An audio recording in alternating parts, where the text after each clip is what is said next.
did you know that auto racing is all about sensor data? Well, there's a lot of other parts to it as well, but sensor data is a very important component. And today, on episode number 121 of CXOTalk, we're talking about auto racing. We're talking about information technology. I'm Michael Krigsman. My co-host is Vala Offshore. And Vala, how are you? Michael, I'm doing great. I'm excited to learn from one of the top CIOs in not only racing, but in the industry, and also perhaps our first ultra marathoner who's on our show. Hello, Graeme. Hey, Michael. Hey, Vala. It's a real pleasure to be here. I remember when Vivek from Tibco called you guys Click and Clack, and I just thought that was brilliant. So I love Click and Clack, so it's great to be here. All right. Yes, so owner of the Sacramento Kings. So are you Click or am I Clack, or how does that work? Whoever knows is Click. That's Vala. Well, anytime an NBA owner calls us names, we just accept and go on. So. Yes, and so on that note, we are joined today by Graeme Hackland, who is the Chief Information Officer for Williams Martini Racing. And anybody who is involved with Formula One or auto racing in general knows that name. Graeme, give us a sense of your professional background very briefly. So I grew up in South Africa, and in 1990 I saw an advert in the newspaper that said, computer engineer wanted, no experience necessary, which was perfect because I'd never touched a computer. And I went for the job and got it. And from there, I became a master certified Novell engineer. Can you remember those days with Novell?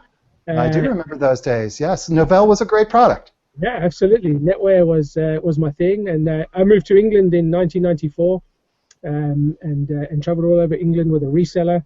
1997, I got into Formula One. So this is actually my 18th season in Formula One. 1997 with the Benetton team. Great times.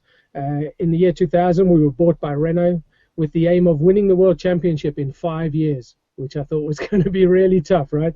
But in 2005 and 6, which are the highlight of my career so far, we did win the championships, both the drivers and instructors.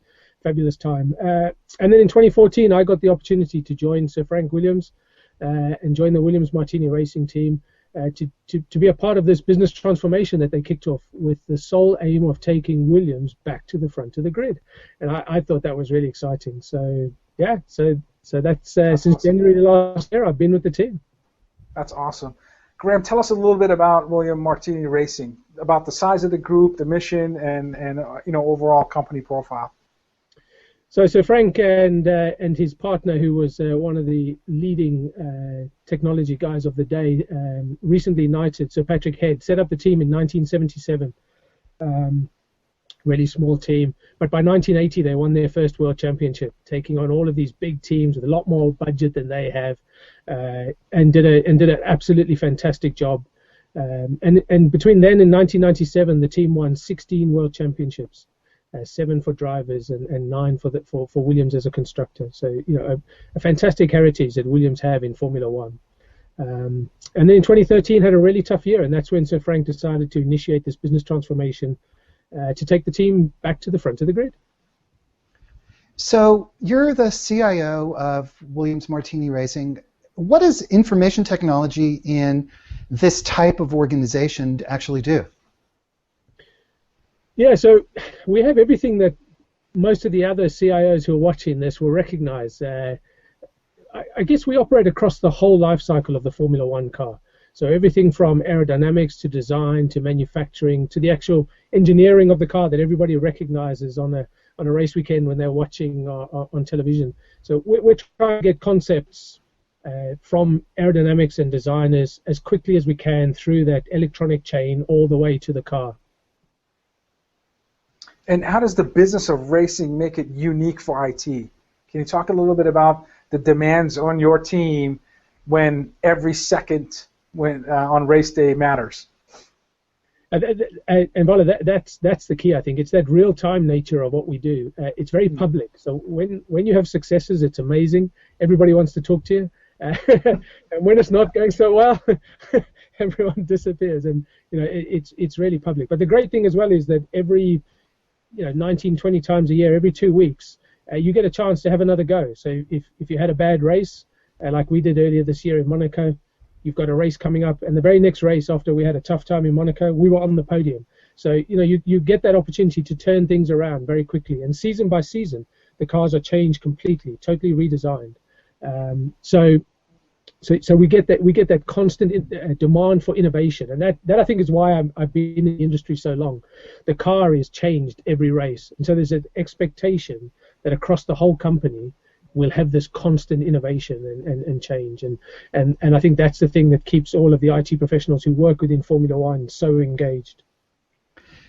We have already a question from Twitter from Joanna Young, who's a former guest on CXOTalk and is CIO, I believe, of the Michigan State higher education university system, who's wondering, what's it like to get technology, the kind of technology that you have, to work on a race car, on this moving vehicle that's going so quickly, and with all the stresses and strains?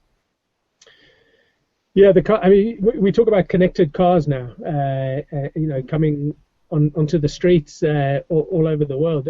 Formula One cars have been connected cars. When I joined Formula One in 1997, they were already connected cars. Then data was being captured from the cars. So we've been doing this for a long time, instrumenting the car. We've got over 200 sensors, 1,000 channels of data, 30 to 40 people constantly reading that data over the course of the race weekend in order to firstly improve performance, and secondly to make sure that we're reliable and we get to the end of the race. So yeah, it's something that Formula One has been doing for a long time. It's been really successful. As an industry, we attract really innovative companies and people to come and work with us. So I mean, it seems like you have this combination of speed, quality, precision, and again, real-time analytics that has to convert to insights and rapid decisions and actions. What type, with all these challenges, what type of skill set do you look for when you're recruiting into your IT organization? Are you looking for data scientists and folks that can, not only maintain the infrastructure to fuel the innovation, but also help the racing team understand, 200 sensors, 1,000 channels, and all the ocean of data that's coming at you? Yeah, so in our vehicle science group, we will have data scientists and our chief strategist who sits on the pit wall and is making those real-time calls and giving advice to the race engineers, and they have to make those decisions in a very short space of time. And when you get it wrong, like I said, it's very public. All the fans are on social media calling you all sorts of names when they think you've got it wrong. So it's it's a great sport, but you don't half get hammered if you get something slightly wrong. Within IT, we don't have the data scientist type skills. We'll rely on our partners. So we have people like BT and Avanade who've partnered with us, and they will bring a lot of those kind of skills to us to augment the IT team. We're only 20 people within IT, and we need to make sure that we bring in extra resource and skills and people. And the kind of people that we look for in Formula One tend not to be, we don't tend to chase the technical skills. We need to find the right personalities, and that's always the tricky thing, right? You've got to find the people who can cope with these extreme demands. The guys who travel, we have people who travel with the race team and who support all of the systems and who monitor the telemetry while the car's out on the track.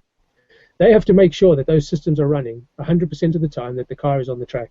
And if something goes down, because we're in a racetrack in the middle of nowhere, power, or there can be all sorts of issues, they've got to get everything back up and running very, very quickly. And so you need the right temperament and personality of person. And within the factory, people who can cope with those demands, the hours, season after season. You've got to operate at your maximum, at your best level, year after year after year if you want to be successful. And we used to have downtime during the year. When I first came into Formula One, there'd be dips for the design office in the summer, and there'd be a dip for race engineering in the winter. That doesn't happen anymore. People are working constantly throughout the year to improve the performance of this year's car or next year's. We're already working on next year's car. All of the teams will have next year's car in their wind tunnel going through the design office. So there is no more dip-off. And so we need people who can cope and who can operate at their best for long periods of time. So you're describing some of the challenges associated with IT in the racing environment, but for you, IT is much more than infrastructure. So maybe give us some insight into the kind of scope that IT encompasses. Yeah, and look, the infrastructure is important, right? So we're in the process of upgrading and going to the latest technology with one of our partnerships with BT. They're really helping us to improve the links that we have to the track, so that we can now get data that's generated at the track back to the factory, so that more engineers can work on it in real time as it's created. We haven't been able to do that until this year, till we started working with BT. So the infrastructure is really important. We've noticed that our network, some of it is hitting capacity. So we're doing a big refresh that'll go live in the middle of August, and we'll be up to a modern, fast, great capacity, and so we'll get the infrastructure right. But you're right, Michael. There's a lot more to what we do in Formula One beyond just infrastructure that people are familiar with, and especially we see a competitive advantage in some of the applications that we're developing. As an example, I think if Williams have been underpowered in any particular area in the past decade, it's probably been in that area where some of our bigger competitors who are outspending us 2 to 1.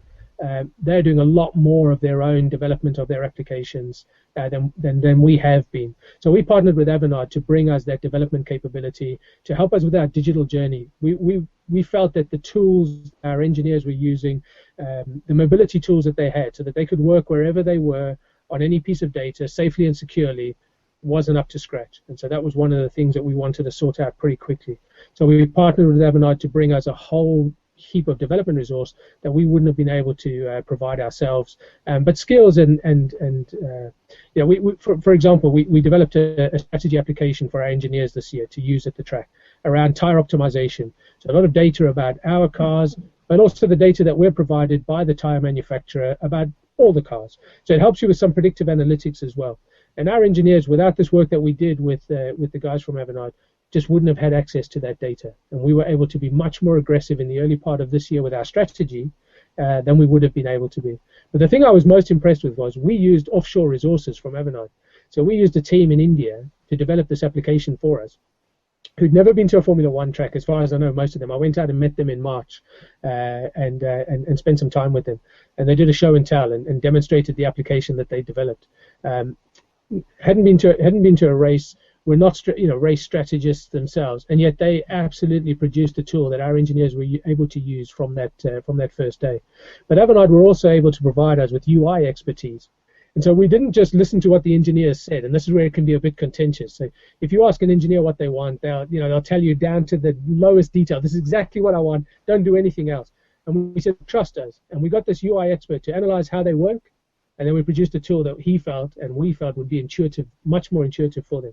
And actually our chief strategist said to me, I wasn't sure about what the direction you were taking, but actually I'm really pleased that I let you just, I didn't try and talk you into doing it the way we've always done it, because what you've produced now is much more useful than what you would have produced if I had put you in this box and constrained what you did. So tell us about the data. So give us a sense of the type of data that you're collecting from the cars, and then let's talk about how you analyze that data and the impact of that data during the race itself and then following the race. So let's talk about the data. So the data. So we have about 200 sensors on the car, and that's everything from brakes to tires to fluid levels, fuel levels, heat, temperature in different parts of the car, engine sensors, all of which are capturing about 1,000 channels of data. On a Friday, we have 2 practice sessions, 2 90-minute practice sessions. That's probably when we generate, funnily enough, the most data. We'll put more sensors in so that we can take that data back into the factory, run it in the simulator, run it on our vehicle science groups, compute power that they've got, perhaps run it in the wind tunnel as well to calibrate the model. So we'll capture a lot more data. At Silverstone, which was the British Grand Prix a couple of weeks ago, we generated about 20 gig of data just on that Friday from the car. Over the course of a whole race weekend, we'll probably generate about 120 to 150 gig of data. It depends. It depends if you get both cars to the finish. So that's one of the things that determines how much data you have. And About half of that is actually video. So we do a lot of video analysis of our cars, of our pit stops, because the pit stop, you can gain half a second to a second if you can improve your pit stop. So we really practice relentlessly, but we video it so that we can train the guys to do a better job during the pit stop.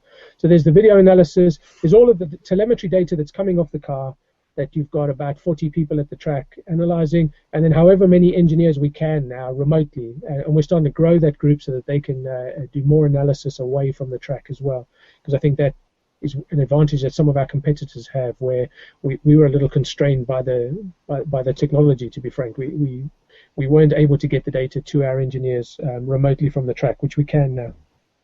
And are there sensors on the drivers as well, or the 200 sensors are purely car source data? That's purely the car data, and from time to time we will instrument the driver and we'll be looking at heart rate, things like that. But it is an area I think there will be. I'm busy at the moment preparing our IT strategy through 2020, and I'm going to present that to the board next week. And one of the areas that I think that is really of interest to us as a Formula One team is wearables.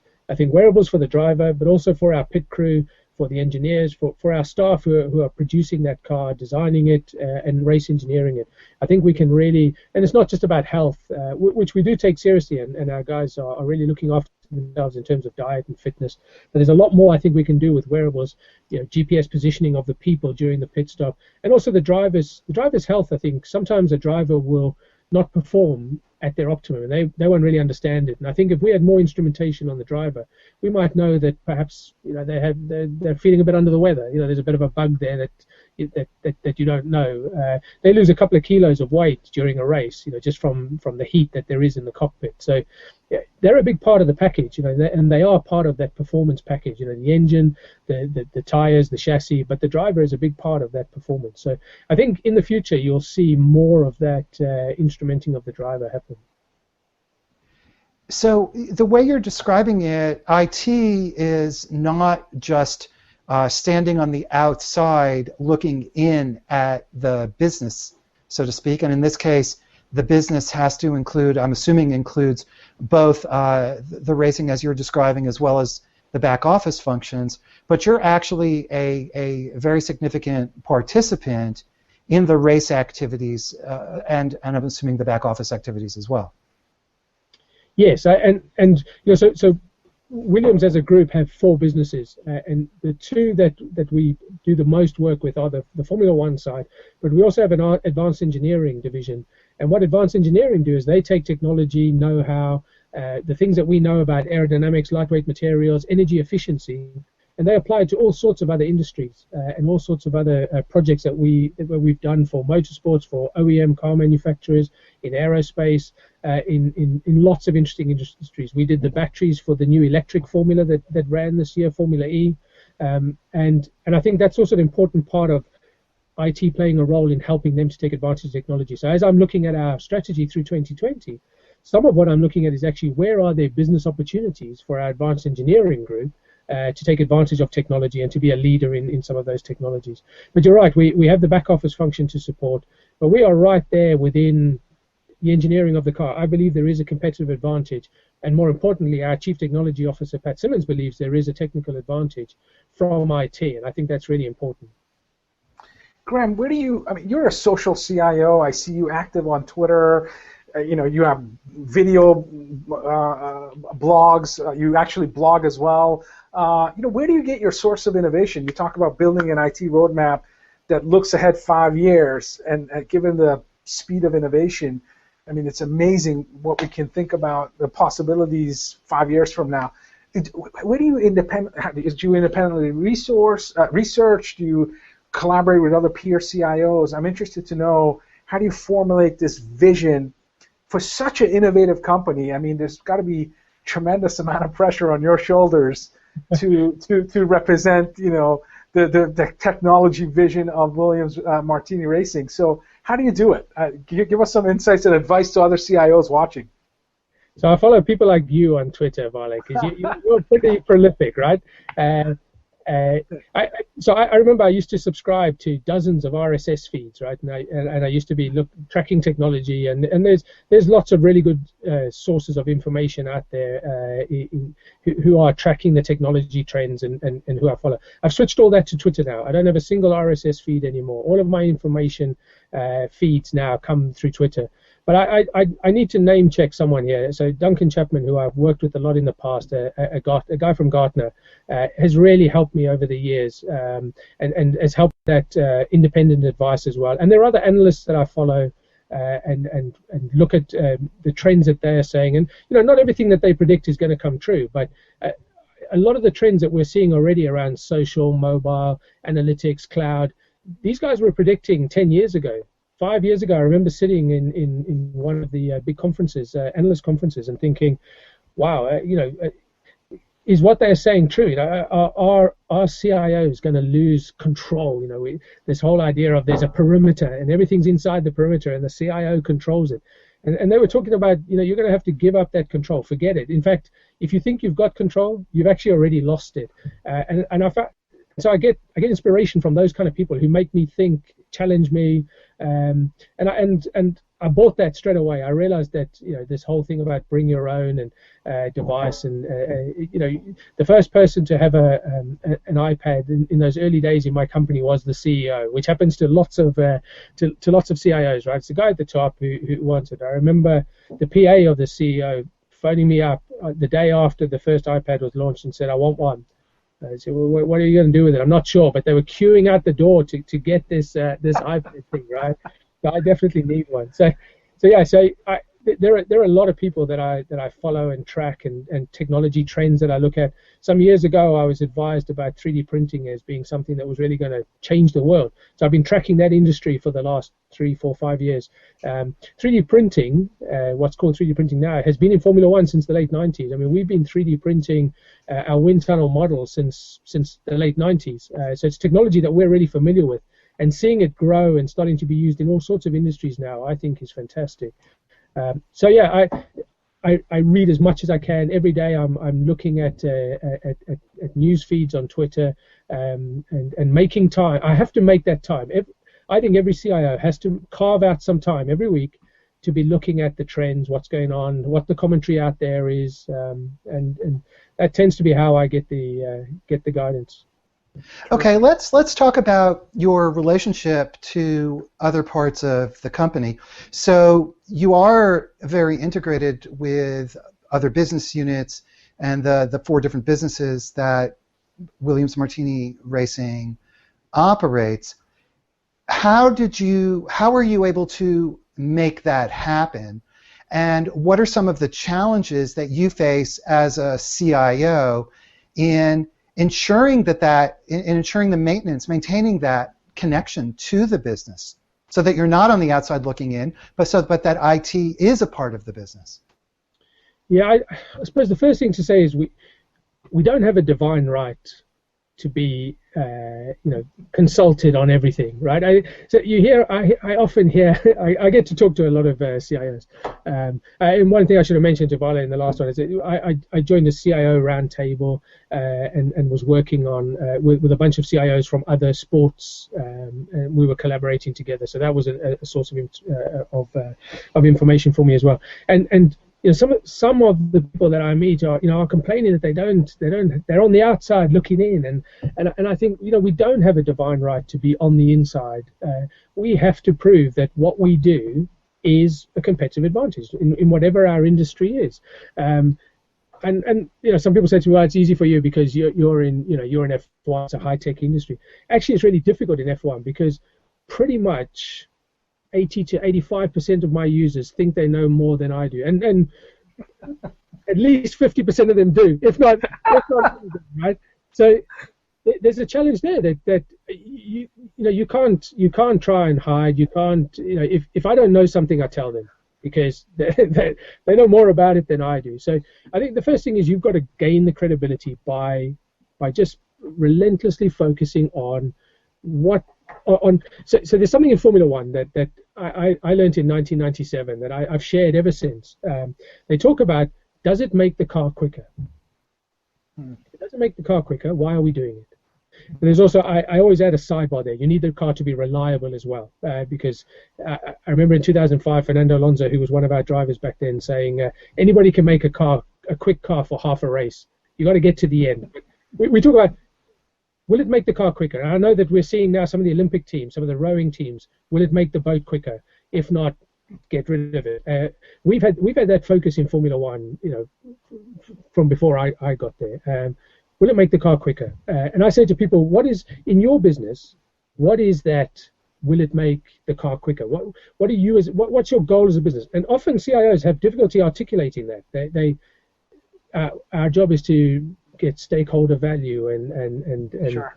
double profits and that's why they struggle to bring it back to what contribution are they making to whatever the company's business success criteria are. And I think that's always the first place to start. What are your business success criteria?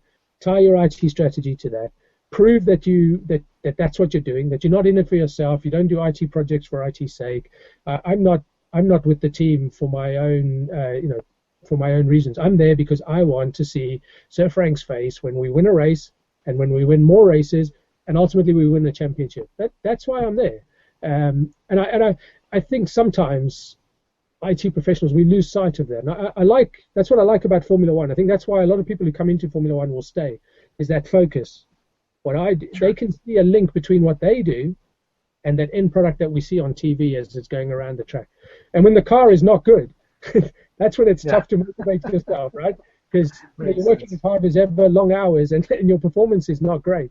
But when things are good, as they have been for Williams, last year we finished third in the championship, beating Ferrari, which I know gave the team a lot of satisfaction. Unfortunately, they're ahead of us so far this year, but we're chasing them down.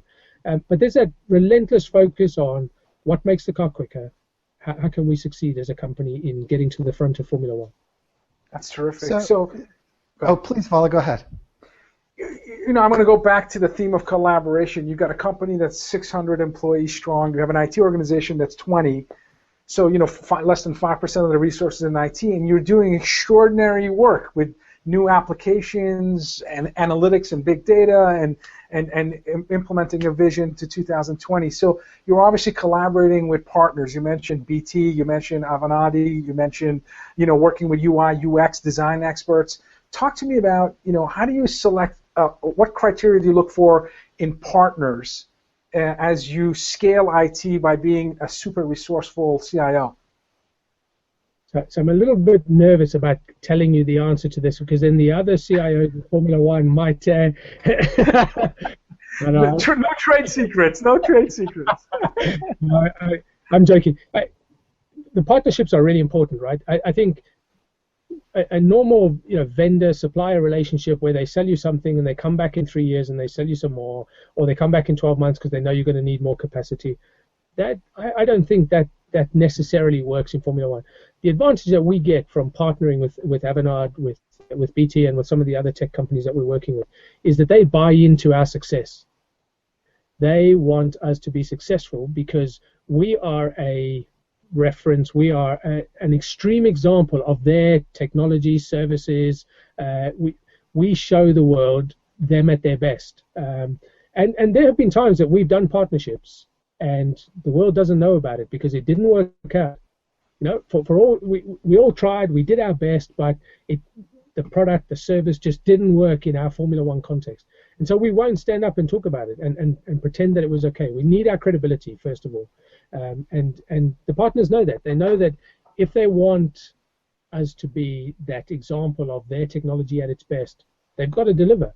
And I think that enhances the IT team, magnificently, because we're all there focused, wanting the team to be successful. But so do they. So we have 6 Avanade people who work on our site every day, and then we have the offshore teams. I love being in meetings with the guys, and when you're sitting in those meetings, you can't tell who's Avanade and who's Williams. Awesome. They talk about one team. Yeah, Awesome. we talk about the race on the weekend. Right. They're all watching it. They all care about the results. It's that partnership goes beyond just a supplier who's trying to sell you more resource down the line. Yeah, I was going to say we have a comment from Twitter from Frank Scavo, who's a top technology industry analyst, who brings up the point about indirect value being added to make the car go faster, as you were saying, and so he says on this notion of relationships with your partners, for example, paying your partners on time. Things as small as that will have some type of impact, won't they? What do you mean by hang your partners on time? That might be paying your suppliers on time. Oh, paying them on time. Got it. Okay, sorry. Yeah. I think that's really important, right? So Williams will not raise an order that we couldn't pay on time. I mean, that's just, culturally, how we operate. Our core values are honesty, integrity, transparency, and excellence, and that's the kind of company that we are. And I think that's so. I see the point, that you can improve your relationships with your suppliers. I had a supplier who I worked with for many years, who I'd phone up and say, something's broken, or we need something this afternoon because it's all being shipped off to Canada for the race, or today we packed for Hungary and something's not working and we need something. I've had times when he drove down 3-4 hours to our factory to personally deliver it for us, and that wasn't a partnership. That was a supplier who so it can work. You can build that relationship. I used to joke with him that there was the 7-year itch. I would say, we've been working together for 7 years. You're going to stop giving me the same attention now, and he never did, right? And it was a fantastic supplier relationship. So it can work, and it's a two-way street. We were fair with them, and they were fair with us.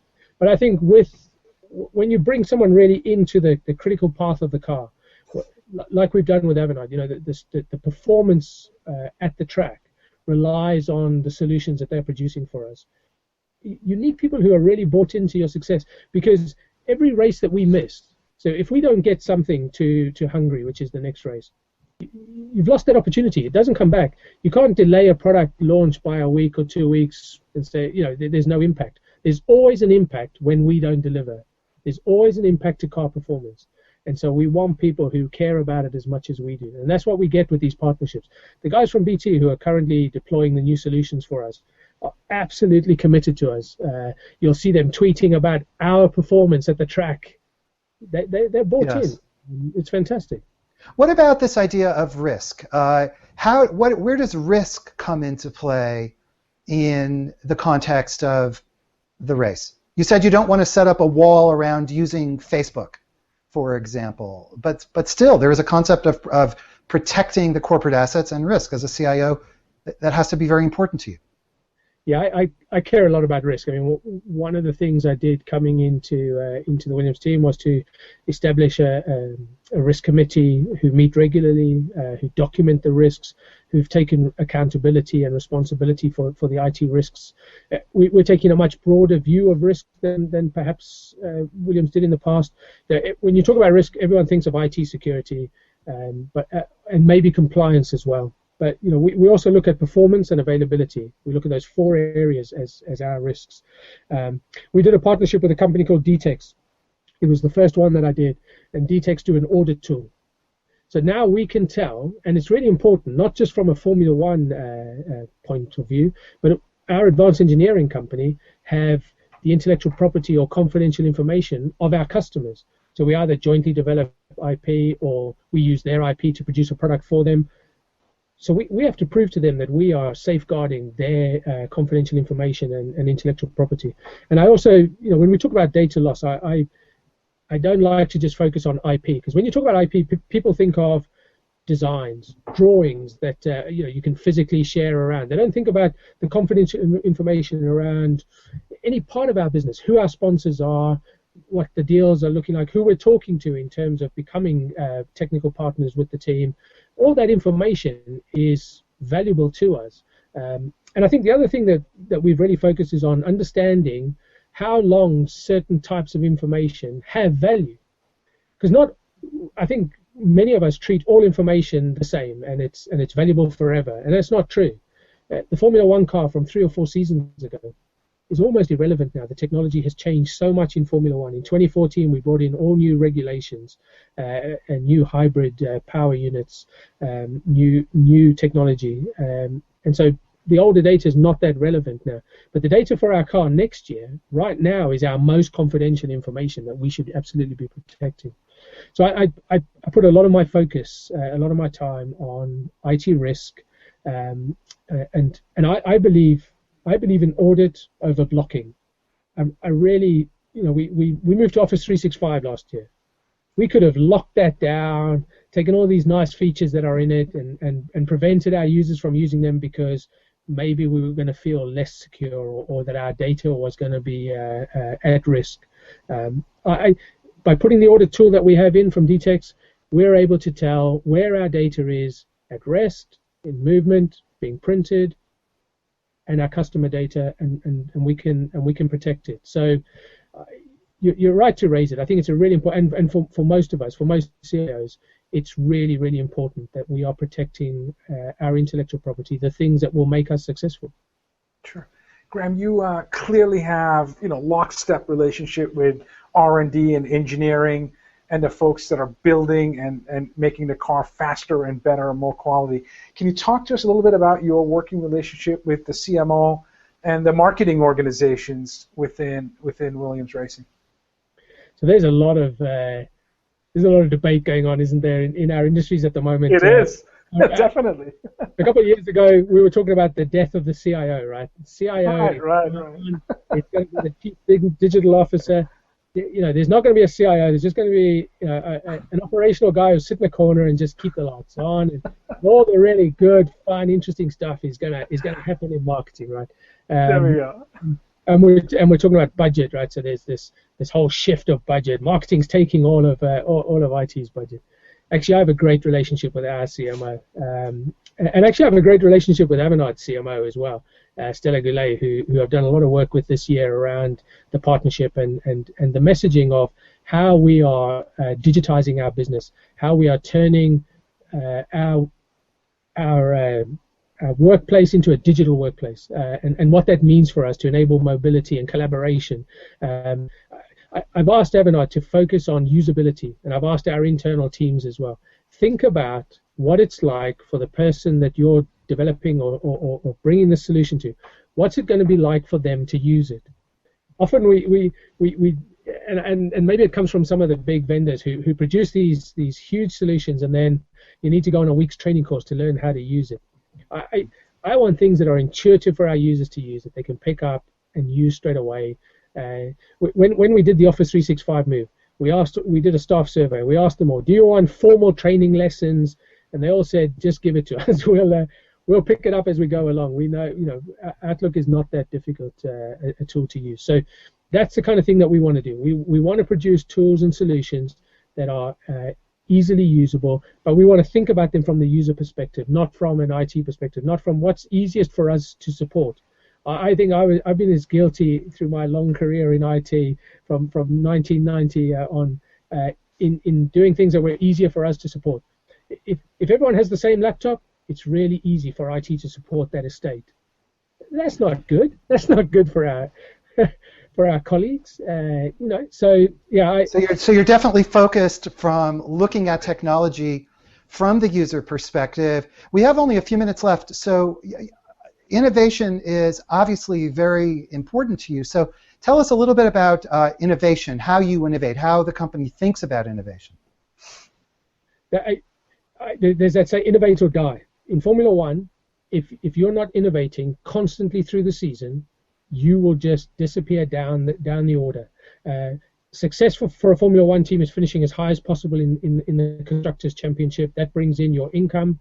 That gets you TV time if you're on the podium. So being successful on the track is really important. And the only way you can do that is by constantly iterating and innovating. And so as a company, and I think as an industry, Formula One has this ethos of constantly innovate.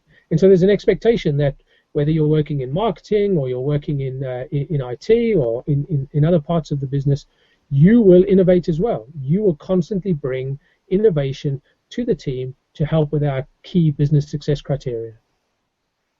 Graeme, give us some advice to fellow CIOs. How do they accelerate innovation? How do they stay relevant? What's the one or two things that they need to constantly focus on in order to make sure IT has a proverbial seat at the table? So one of the things I do is every day I leave my desk and I go and visit someone in the company. And I go and talk to them about what are their challenges, what are they working on. I don't necessarily ask them where can IT help. I just want to understand what they're doing, and I'll maybe be able to come up with some suggestions and areas that we can help.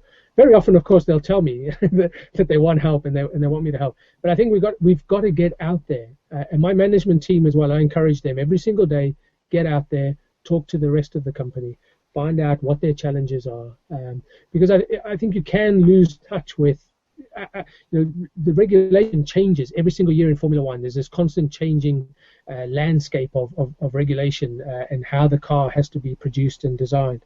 And we need to understand that if we're going to be able to produce solutions that are going to help. So I think it's being in touch with the company. I've talked to CIOs who feel like they're a separate business. That they could just take the IT function and it could be completely separate from the company.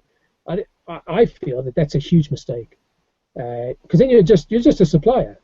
You're not bought in like we are. Like I think we are in Formula One. IT groups in Formula One are absolutely part of the critical path of a Formula One car. And I think that's the best way to make sure that you're listening to what people are needing, and you're going off. And if you're focused on that usability and giving people tools that will make their lives easier, will get the data to them quicker, will make the car quicker, then you will have a seat at the table. They will value you. But the only way to do that is to prove it. And one of the things I've said to my management team is we need to get our own house in order. IT needs to be efficient. We need to be spending the money that we get wisely.